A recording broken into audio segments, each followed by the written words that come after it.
संहिता 107 उसका 20 वचन। बहुत जल्दी गुड न्यूज आपको मिलेगी, जैसे कि आप लगातार पिछले काफी दिनों से रास्ते के लिए, अन्य चीजों के लिए प्रार्थनाएं कर रहे हैं और सच में परमेश्वर प्रार्थनाओं को सुनकर उत्तर देता है। आमीन, हालेलुया। और प्रक्रियाएं चल रही हैं और बहुत ही जल्दी मैं विश्वास करता हूँ परमेश्वर हम सबको ये गुड न्यूज देगा और हम परमेश्वर की महिमा को देखेंगे और सीधे बाहर निकलेंगे यीशु के नाम से। आमीन। भजन संहिता 107 उसका 20 वचन। हालेलुया। यस। भजन संहिता उसका 107 अध्याय उसका 20 वचन। वह अपने वचन के द्वारा उनको चंगा करता और जिस गड्ढे में वे पड़े हैं उससे निकालता है। आमीन। लिखा वो अपने वचन के द्वारा उन्हें चंगा करता है और जिस गड्ढे में वे पड़े हैं उसमें से उन्हें निकालता है। किन्हें निकालता है? जो उस पर विश्वास करते हैं, जो अपनी आंखें उस परमेश्वर की ओर लगाते हैं। सामने लिखा है निश्चय इस स्थान में यहोवा है, यह यहोवा का धाम है। हालेलुया। तो जब हम अपनी आंखें परमेश्वर की ओर लगाते हैं, वचन कहता है हालेलुया कि वो अपना वचन भेजकर हमें चंगा करता है। किस चीज की चंगाई हमें चाहिए? किस बात से हमें छुटकारा चाहिए? आज तो बहुत सारी बीमारियां चल रही है, किसकी प्लेटलेट्स कम हो रही है, किसकी अंतड़ियों में इन्फेक्शन हो रहा है, किसी के लीवर में इन्फेक्शन हो रहा है। आजकल तो किसी को उल्टी लग रही है, किसी को दस्त लग रहे हैं। इतने सारे फोन आते हैं, पास्टर जी प्रेयर कर दो। Hallelujah, hallelujah, hallelujah. बहुत सारे फोन आते हैं, पास्टर जी वेंटिलेटर पे है, बीमार है, तकलीफ में है, बहुत ज्यादा बड़ी समस्याएं हो रही है। हालेलुया। बीमार, परमेश्वर का वचन कहता है मैं अपना वचन भेज कर उन्हें चंगा करूंगा। परमेश्वर नहीं कहता मैं डॉक्टर भेज के चंगा करूंगा। परमेश्वर दवाई देने से भी मना नहीं कर रहा है। Hallelujah, hallelujah. लेकिन चंगाई मिलती कहां से? परमेश्वर की ओर से, उसके वचन के द्वारा। हमें ये समझना पड़ेगा। डॉक्टर भी हाथ मुंह कर देते हैं, भाई हमने दवाई दे दी, कुछ नहीं हो रहा। हालेलुया। क्यों? क्योंकि वो चंगा नहीं कर सकते। वो क्या कर सकते हैं? मेडिसिन दे सकते हैं। हालेलुया। लिखा है परमेश्वर के वचन में मैं अपना वचन भेज कर उन्हें चंगा करूंगा।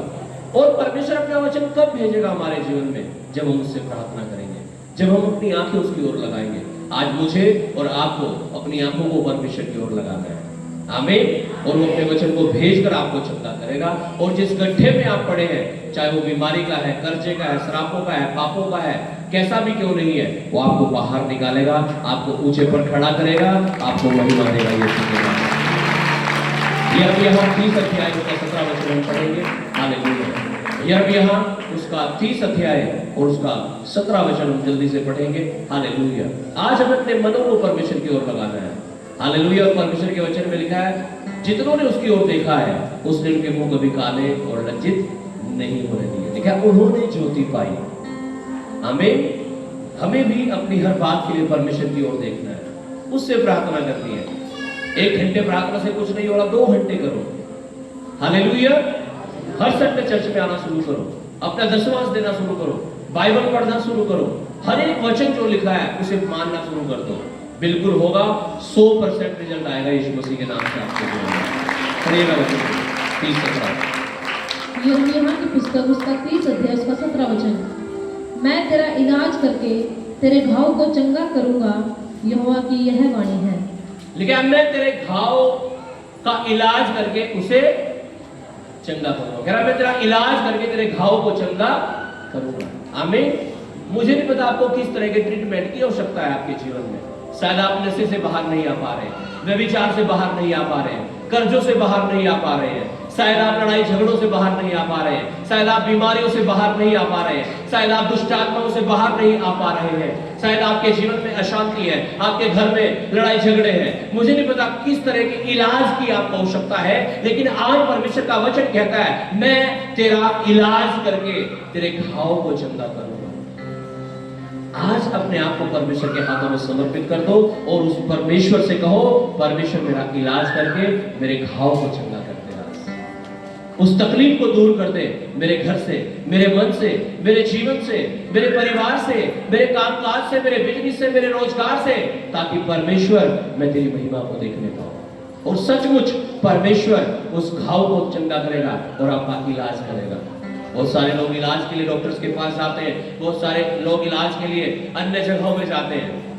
मुझे और आपको अन्य जगहों के इलाज की आवश्यकता नहीं है, हमें एक ही चीज की आवश्यकता है और वो प्रभु यीशु मसीह है। अगर आज आप सच्चे मन से, पूरे दिल से आप उसे पुकारेंगे, वो जरूर आपका इलाज करेगा और आपके घाव को चंगा करेगा यीशु के नाम से।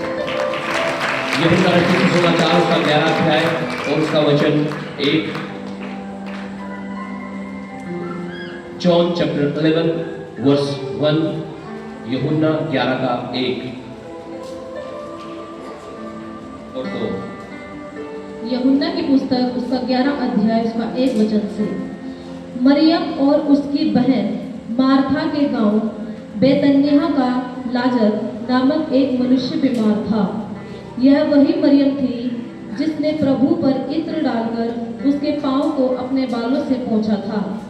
इसी का भाई लाजर बीमार था।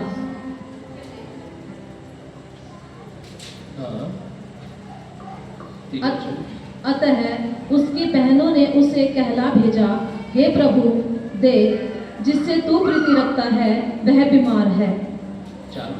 यह सुनकर यीशु ने कहा, यह सुनकर कि लाजर बीमार है, यीशु ने कहा, यह बीमारी मृत्यु की नहीं, यह बीमारी मृत्यु की नहीं है, परंतु परमेश्वर की महिमा के लिए है। परंतु परमेश्वर की महिमा के लिए है, कि उसके द्वारा परमेश्वर के पुत्र की महिमा हो, ताकि उसके द्वारा परमेश्वर के पुत्र की महिमा हो। हालेलुया। दो बहनें मरियम और मार्था प्रभु यीशु मसीह को पता भिजवा रही है, कह रही है, प्रभु हमारा भाई बीमार है, इसे ठीक कर दे आकर के। यीशु ने कहा, नहीं, ये बीमारी मृत्यु की नहीं है, ये बीमारी परमेश्वर की महिमा के लिए है।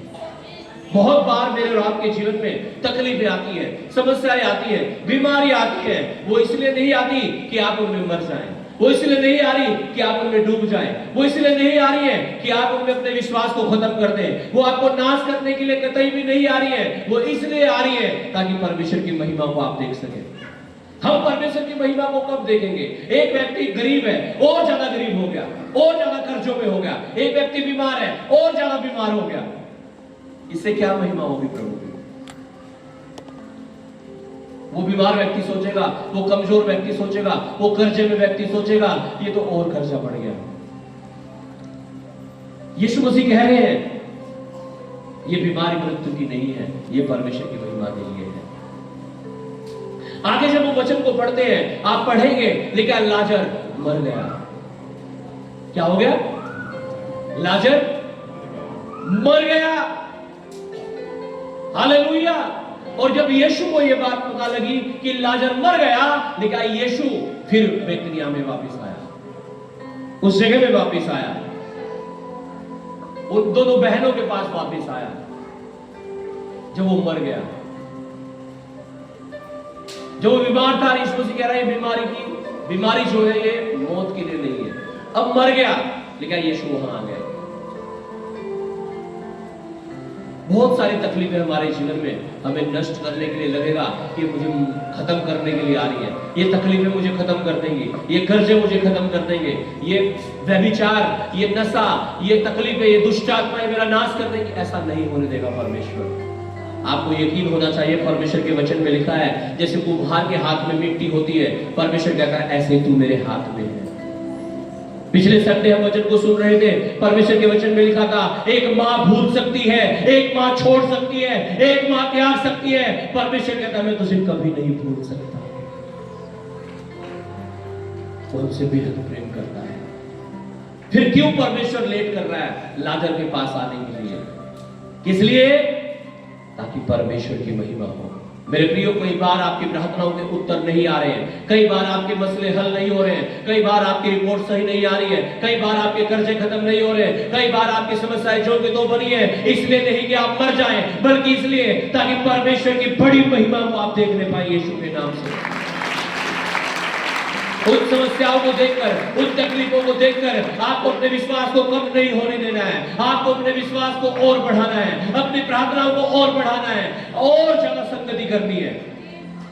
ये सोचकर प्रार्थना का उत्तर नहीं आ रहा है, अब क्या प्रार्थना करें? नहीं नहीं नहीं, और अधिक प्रार्थना करो, और अधिक प्रार्थना करो, और अधिक प्रार्थना करो।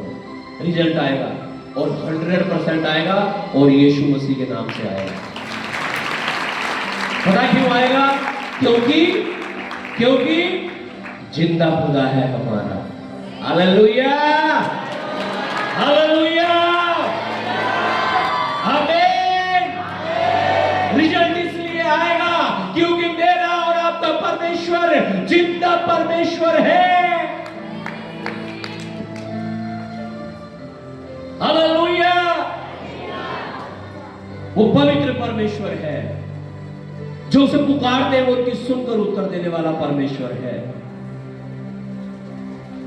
33 वचन को हम पढ़ेंगे।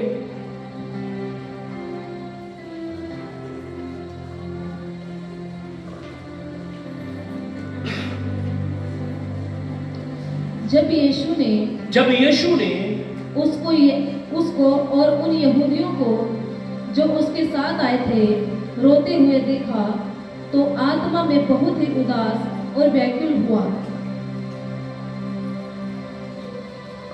और कहा, तुमने उसे कहां रखा है? उन्होंने उससे कहा, हे प्रभु चलकर देख ले। उन्होंने कहा, यीशु रोया। क्या लिखा है? यीशु क्यों रोया होगा यीशु मसीह? क्या वो मन में बहुत व्याकुल हो गया था, भावुक हो गया था यीशु मसीह? क्यों भावुक हो गया यीशु मसीह? क्यों रोने लगा प्रभु यीशु मसीह? क्यों?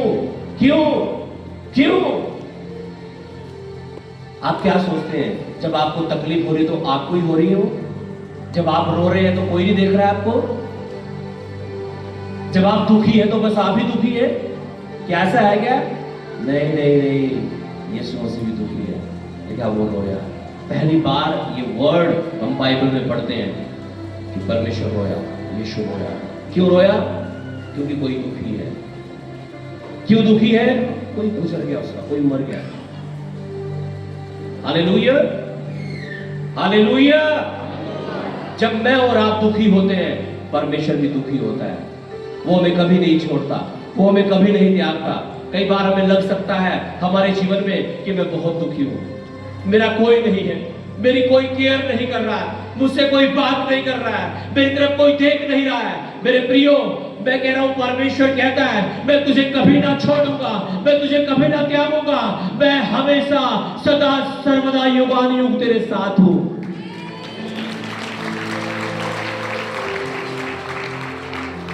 यीशु रोया। पढ़िएगा आगे वचन को, 38 वचन से। यीशु मन में फिर बहुत ही उदास होकर कब्र पर आया। वह एक गुफा थी और एक पत्थर उस पर रखा था। यीशु ने कहा, पत्थर हटाओ। उस मरे हुए की बहन मार्था उससे कहने लगी, हे प्रभु, उसमें से अब तो दुर्गंध आती है, क्योंकि उसे मरे 4 दिन हो चुके हैं। लेकिन यीशु ने कहा, इस पत्थर को हटाओ जो इस कब्र पर रखा गया है। उसकी बहन यह सुनकर कि पत्थर हटाने की बात चल रही है, कहने लगी, हे प्रभु, 4 दिन हो गए, सड़ गया होगा मेरा भाई, अब पत्थर मत हटाओ। Hallelujah, hallelujah. मत्ती 19 उसका 26 वचन हम पढ़ेंगे। हालेलुया। क्या कह रही है? प्रभु, मेरे भाई में क्या होगी? दुर्गंध होगी, क्योंकि उसे मरे हुए कितने दिन हो गए? 4 दिन। एक 4 दिन के मुर्दे में कितने इन्फेक्शन हो सकते हैं? अगर हम जिंदा है और जब हम खून टेस्ट कराते हैं तो उसमें बहुत सारे इन्फेक्शन आ जाते हैं। किसी का थायराइड बढ़ गया। हालेलुया। किसी का कुछ बढ़ गया, किसी का कुछ घट गया। हालेलुया। इसका देखो कितना बढ़ गया होगा, कितना घट गया होगा, क्या हो गया होगा, सोचो आप। इसका तो खून भी पानी बन गया होगा, कीड़े पड़ गए होंगे पूरी बॉडी में, मेरे ख्याल से 4 दिन में सड़ गई होगी, बदबू निकल रही होगी। 19:26।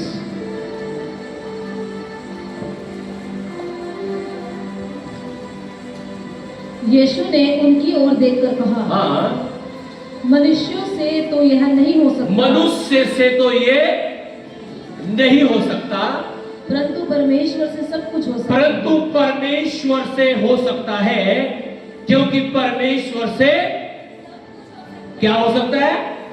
सब कुछ हो सकता है। हालेलुया, आमीन। इस मुर्दे को कोई मनुष्य नहीं जिंदा कर सकता, लेकिन कौन कर सकता है? यीशु मसीह। आपकी रिपोर्ट को मैं नॉर्मल नहीं कर सकता, लेकिन कौन कर सकता है? यीशु मसीह। हालेलुया।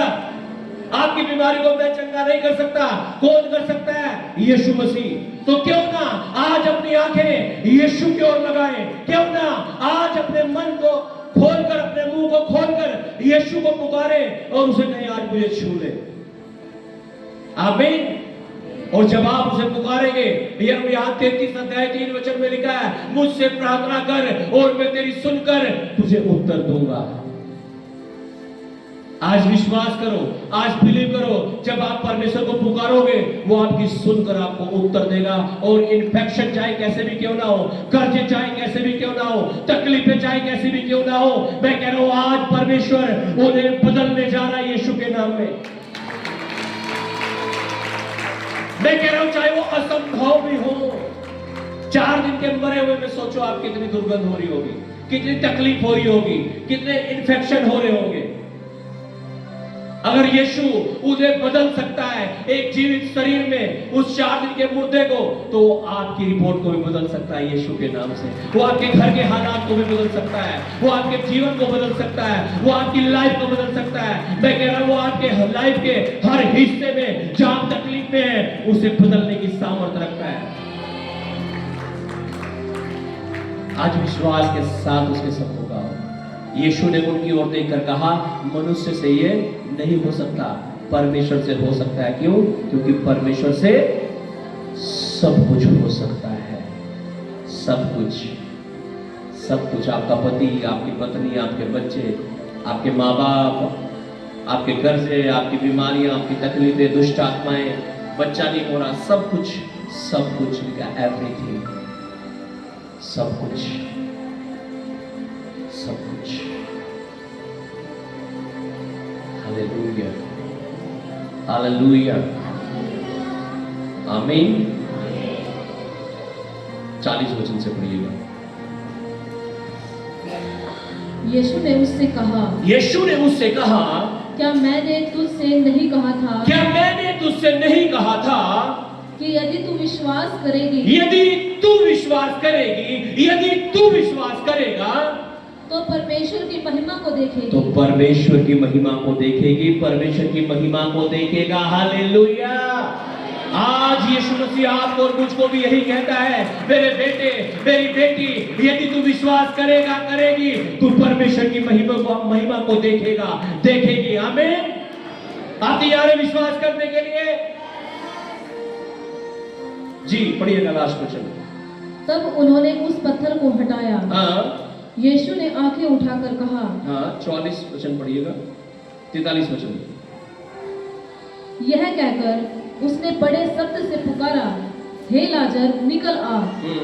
जो मर गया था वह कफन से हाथ पांव बंधे हुए निकल आया और उसका मुंह अंगोछे से लिपटा हुआ था। यीशु ने उससे कहा, उसे खोल दो और जाने दो। आमीन, हालेलुया। लेकिन यीशु ने लाजर को आवाज दी और कहा, ए लाजर निकला।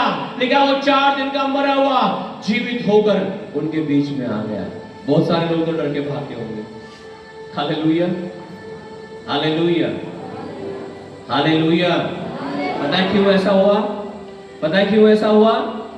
क्योंकि जिंदा खुदा है वो हमारा, जिंदा खुदा है वो हमारा, जिंदा खुदा है वो हमारा, वो आज भी जीवित है। इब्रानियों की पत्री में लिखा है, यीशु मसीह कल, आज और युगानुयुग एक जैसा है। अगर वो कल मुर्दे जिंदा करता था, वो आज भी करता है। वो अगर कल चंगा करता था, वो आज भी करता है, और वो आज हमारे बीच में मौजूद है। आप तैयार है प्रार्थना करने के लिए? यीशु ने कहा, अगर क्या मैंने तुझे पहले नहीं कहा था, यदि तू विश्वास करेगी तो परमेश्वर की महिमा को देखेगी। आप तैयार हैं विश्वास करने के लिए? आप परमेश्वर की महिमा देखने जा रहे हो। आपके शत्रु लज्जित हो रहे हैं, जादू टोने टूट रहे हैं, अंधकार की शक्तियों के बंधन टूट रहे हैं, बीमारियों के बंधन टूट रहे हैं आपके ऊपर से। आप हर जगह जयवंत होने जा रहे हैं यीशु के नाम से। विक्ट्री आपका हिस्सा होगी यीशु के नाम से। आइए अपने हाथों को उठाएं और धन्यवाद दें परमेश्वर को और इन वचनों को ग्रहण करें और कहें, प्रभु यीशु, मैं तेरे इन वचनों को ग्रहण करता हूँ, आज तू मुझे ग्रहण कर। Thank you Jesus. Hallelujah, hallelujah, hallelujah. चांद तारों में फरिश्ते सब नहीं करते हैं। हालेलुया। हमारा मन दुनिया और संसार और उसकी चीजों की ओर नहीं लगा हुआ है। हमारा मन सर्वशक्तिमान परमेश्वर की ओर लगा हुआ है, क्योंकि जिंदा खुदा है हमारा। उसने मौत को हरा दिया, उसने शैतान को हरा दिया, उसने मेरी और आपकी बीमारियों को अपने ऊपर ले लिया। उसके ही कोड़े खाने से हम चंगे होते हैं। आप बिलीव करें, फेथ करें और अंगीकार करें, तो आप परमेश्वर की सामर्थ और महिमा के काम अपने जीवन में देखने जा रहे हैं। हर असंभव चीज आपके लिए संभव होने जा रही है, ना बल से, ना शक्ति से, परमेश्वर की आत्मा के द्वारा। टच